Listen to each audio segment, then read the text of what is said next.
En revanche, on voit de loin qu'il y a de la fumagine. Ouais.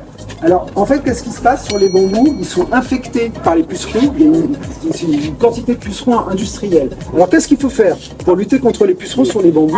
Eh ben, il y a un remède qui est très simple. C'est de prendre des citrons, de couper des rondelles de citron. Donc, vous prenez 10 citrons, vous les coupez en rondelles, vous disposez les rondelles au pied sur la terre. Les rondelles de citron vont éloigner les fourmis. Pas de fourmis, pas de pucerons. Pas de pucerons, plus de fumagine. Wow. En revanche, la fumagine qui est déjà sur les feuilles, c'est des excréments des pucerons. Ça partira pas, il faut le nettoyer à l'éponge. Mais comme en ce moment, les bambous renouvellent leur feuillage d'un tiers, en ce moment même, vraisemblablement les feuilles qui sont atteintes par la fumagine vont tomber, laissant place aux nouvelles feuilles, et on aura résolu le problème.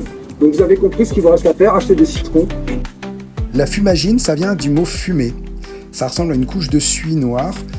Par temps sec, ça s'envole un petit peu, c'est irritant, on peut avoir des allergies. Vous avez des insectes piqueurs qui viennent piquer les feuilles pour prendre la sève et qui déposent en échange un espèce de miella translucide.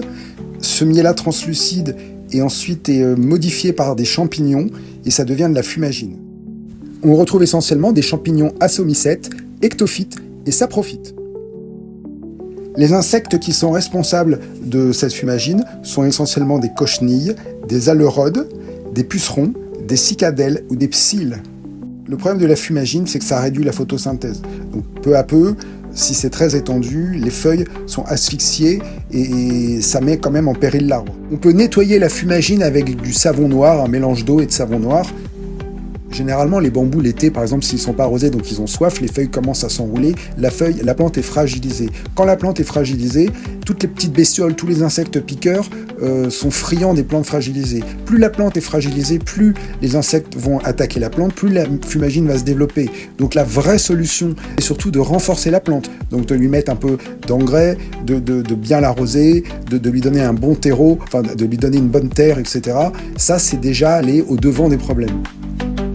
C'est comme nous les humains, plus on est en bonne forme, moins on tombe malade. Les plantes, c'est la même chose. Si elles sont fragilisées parce qu'elles n'ont pas assez d'eau ou qu'elles n'ont pas un bon engrais ou de la bonne terre, elles sont fragiles et elles chopent tout ce qui passe. Donc du coup, les insectes piqueurs, tels des rapaces, viennent les piquer. Et à ce moment-là, la fumagine, ces petits champignons transforment ce miel-là en fumagine. Et c'est une espèce de cercle vicieux et qui fragilise la plante jusqu'à, dans certains cas, la tuer.